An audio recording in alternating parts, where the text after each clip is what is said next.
Hi, this is Brendan from Watto Training, and in this tutorial we take a look at working effectively with learner drivers.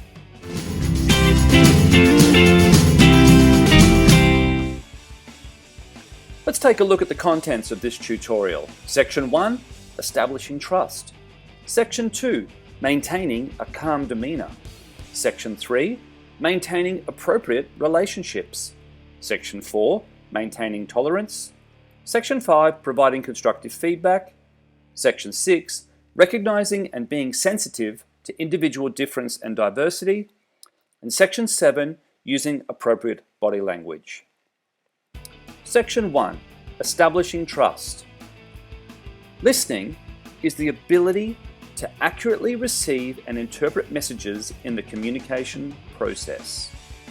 A good listener is someone who listens to the speaker to receive and interpret messages accurately.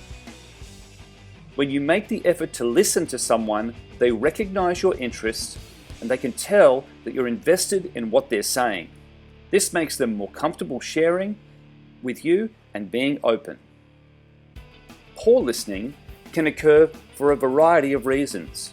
Being wrapped up in your own thoughts, being distracted by something, or we may have already formulated a response on a topic or issue, just to name a few. Showing interest in your student by making a simple, low-stakes comment can be a simple but highly effective way to build trust. For example, your student is wearing a Brisbane Broncos hat, so you might say, "You follow the Broncos," or "How do you think the Broncos will do this year?" It will only be a brief conversation, but it shows interest in your student. Storytelling is one of the easiest ways to connect with students. Personally, I failed my semi-trailer driving test, and it often used that experience to show the student that I'm not perfect and I know what it feels like to try something and fail. It also opens the door to messages like not giving up and making sure you're well prepared for the test. Make sure your stories don't go on too long and don't tell too many of them. After a while, they tend to get a little boring. Make sure they're relevant and don't eat into lesson time. Tell the story, for example, when you're driving on a straight road in an 80 zone when there's an opportunity and there's space to do so. Having a sense of humor builds connection and trust. Laughing together promotes warmth of feeling and helps people feel good. Even in the very worst of times, laughter can make people feel better. However, ill-timed or ill-directed humor can be offensive. To avoid humor, what I like to call humor clangers, there are 4 things to consider. The first one is object. Who or what is the target or object of my humor? And will they be hurt by it? Secondly, strength. What strength of feeling will this arouse, and is it appropriate? Third, people. Who is the audience and who might be offended? And finally, occasion. Is this really the right time or the right place for this joke? Having a good sense of humor means being tactful, pleasant, and fun, and does not cause unnecessary offense to those who are listening. If you cause offense, that does not make the other person who you have offended humorless or a wowser. It's your problem, not theirs, and you need to make it right. If you get it wrong, don't hesitate to apologize. Consistency in training delivery builds trust and connection.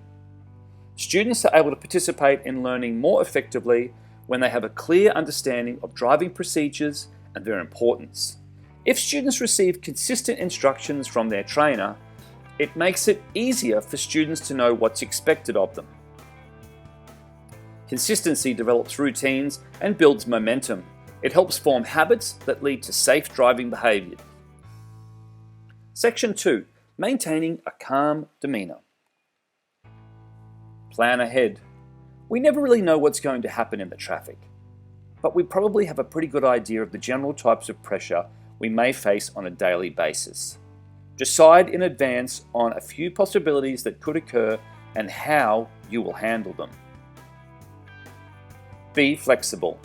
No matter how carefully we plan, there's always a chance that a situation will pop up that takes precedence over everything we've planned.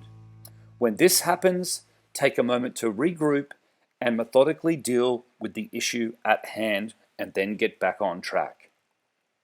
Prioritise. Not all tasks are equally important.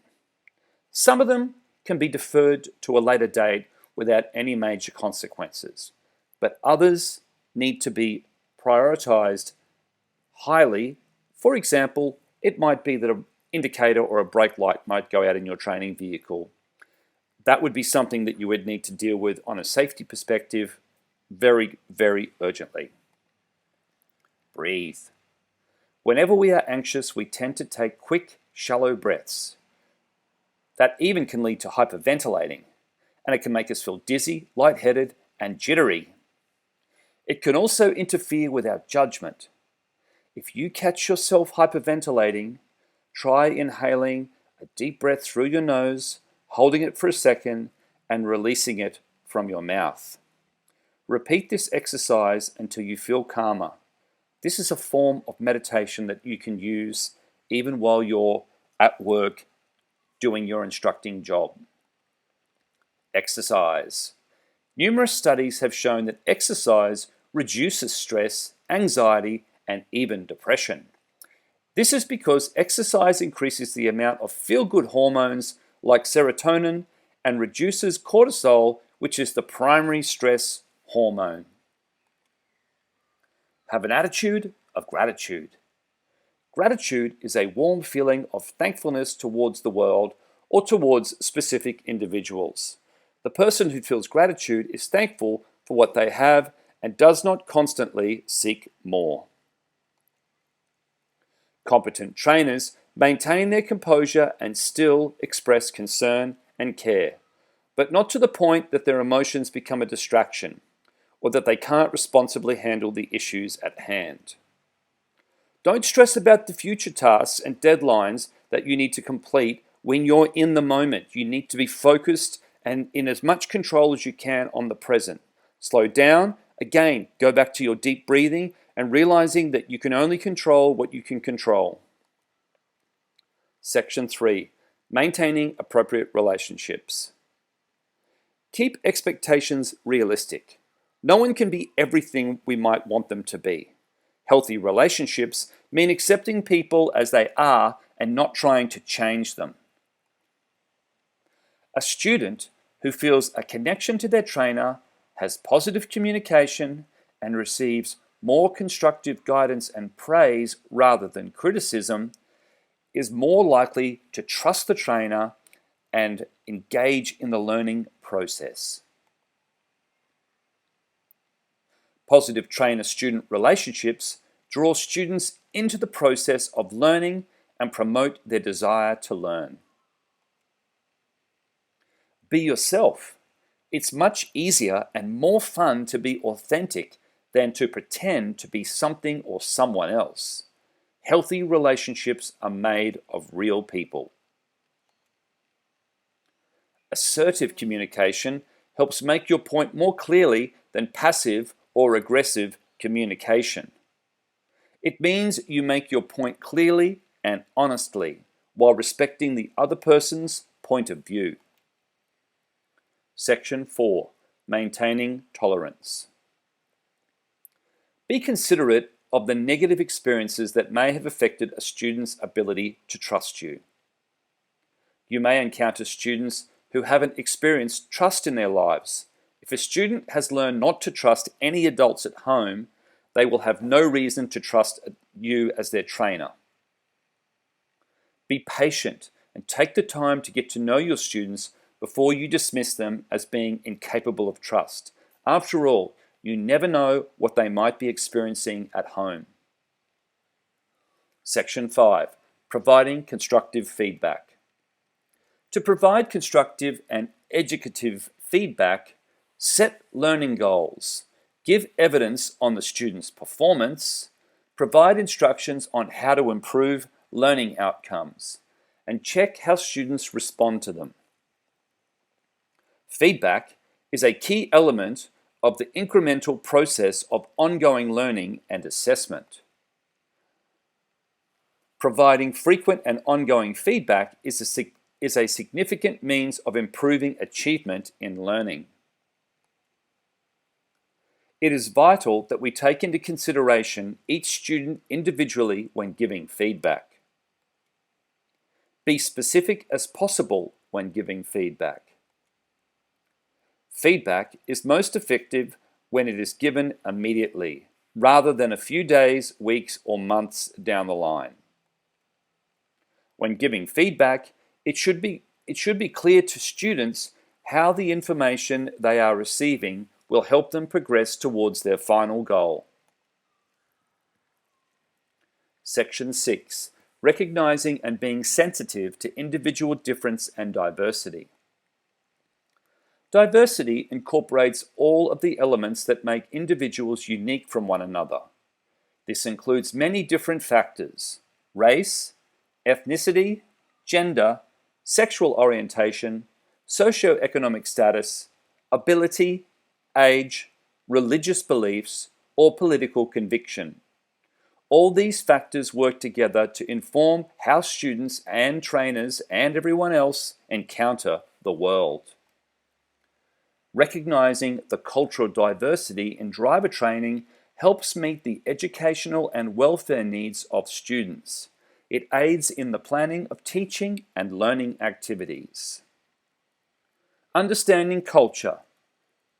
Key messages. Culture is complex and dynamic. Culture is not the same as identity.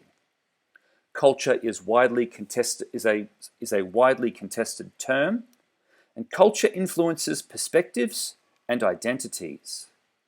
Culture adapts with migration across generations and place and with intermarriage. Culture can be expressed in a variety of ways. Culture can be invisible. Culture does not define people. Culture can include ways of behaving, thinking, valuing, and being in the world. How to be sensitive to diversity in general. Realize that you as a trainer have the responsibility to be a role model. Refrain from making stereotypical comments. Watch your humor. Avoid ethnic jokes or any type of humor that demeans others. Sensitivity to religions. Respect for religious diversity is an essential element of any peaceful society, and religious freedom is a universal human right that all states have a responsibility to uphold. Not everyone has religious or spiritual beliefs. The important thing is to accept that some people place a lot of importance on this aspect of their lives and to respect their right to believe, even if we don't agree with them. Sensitivity to race. Racism is prejudice, discrimination, or antagonism by an individual, community, or institution against a person or people on the basis of their membership of a particular racial or ethnic group, typically one that is a minority or marginalized. The best way to respect people from other cultures is to strike a balance between curiosity and appreciation. Learn how to observe and appreciate the differences that make us unique. Sensitivity to gender.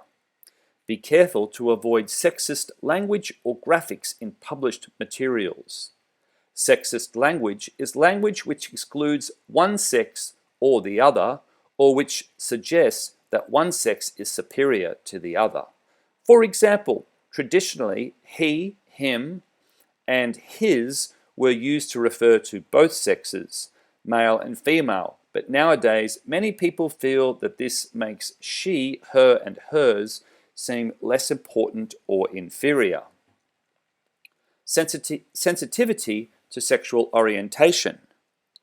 People have diverse sexual identities, orientation, who they are attracted to, and gender identity, whether and how they identify as a male or female, or two aspects of this identity.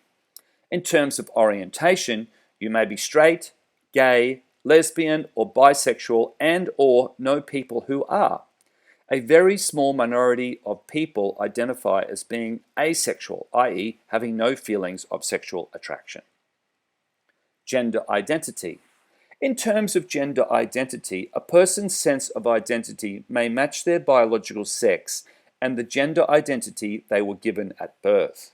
Others may not identify with the gender they were given at birth. This is known as being transgender. Trainers need to appreciate that students need to be able to express these parts of their sexuality and should be respected. Section 7. Using appropriate body language. Communication can be verbal and nonverbal. Examples of nonverbal include facial expressions, body postures, and hand gestures. Driver trainers have distinct nonverbal training challenges. For example, we're sitting next to the client and we're looking at the road up ahead, as well as monitoring 360 around the vehicle. And you'll often find that when you're trying to communicate with a student, you can't look at each other and read each other's facial expressions, etc., that you would normally do when you're communicating with someone. So training in a vehicle is quite different to training in, for example, a classroom. And even for my situation now, one of the challenges with communicating online or with a YouTube tutorial or something like that, you realize that your connections to people, having people in a room, bouncing ideas off each other, etc., is something that you miss as well. So we have to adapt to the situation. But let's focus for now on what it's like in the training scenario in a vehicle. So for example, normally when you're doing classroom training, you would focus on your body posture. So you would stand up nice and tall with your body, shoulders straight, and that would help you with your projection of your voice in a group setting. In a vehicle, driver trainer needs to be wary of how they sit. If they slump in the seat for whatever reason, for comfort or whatever, they may get lower back pain, etc. as well. So we have to keep a correct body posture as well. That helps with our speaking. And we would also normally say in a classroom setting that having eye contact with students helps with engagement and connection. However, as a driver trainer, that is something that we don't have as much. If we're doing a defensive driving course, we may do some face-to-face delivery in a classroom or out on a skid pan or something like that. But again, when we're sitting next to each other, we're more like in a movie cinema than we are in any other setting. Okay, facial expressions. For example, one that I'm going to focus on here is the power of the smile. And quite often, that can be a great way of breaking down barriers between people.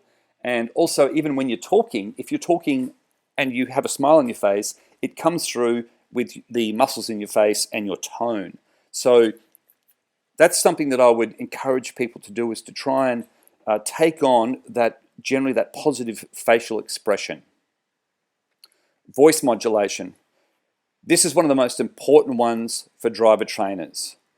When we present material to our students, we can use vocal intonations to present material.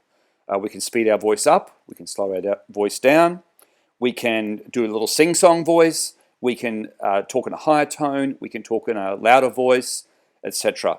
This is one whereby a lot of practice will support you as a trainer for getting the message across. So you might say, slow down, slow down. And that way, that lower tone, it will actually make them listen more to what you're saying. I like to use repetition as well, because quite often the student might be looking at a traffic situation and have a lot of distractions going on. So again, that repetition of slow down, slow down, slow down. They may not hear the second time that you're saying it, they may actually hear it the third time. The other thing that I've noticed is if there's a rhythm to my instruction and there's a repetitious nature to my instruction, after a while, if I'm using a voice command with a hand gesture, so for me when I'm saying slow down, I just put my right hand and just do as if I'm doing a slow motion bounce of a basketball. I'm saying slow down, slow down. After a while, if they're not responding to a situation up ahead by slowing down, I'll be able to just use the slow motion basketball hand just going up and down like that, just not in their face because they won't be able to see, but just out the peripheral of their left eye, which is around the center console, around where the hazard lights are, etc., just below that, and they'll get that non-verbal cue of slowing down, slowing down. If I have to bring the voice in, I will. If it's a life or death situation, I can then go to the dual controls on the foot brake. So again, the trainer needs to be watching what's happening and be reading the traffic and try and be like a grandmaster on the chessboard and look 1, 2, 3 steps ahead. We've got the benefit of experience. We've done a lot of driving, we've seen a lot of traffic, seen a lot of situations. The learner driver may have high skill, but they won't possibly have the same level of experience that we've had as a trainer. That doesn't make us better than them or anything like that, but again, we have to try and keep the training environment safe for ourselves and for other road users as well. Okay, let's take a look at language skills.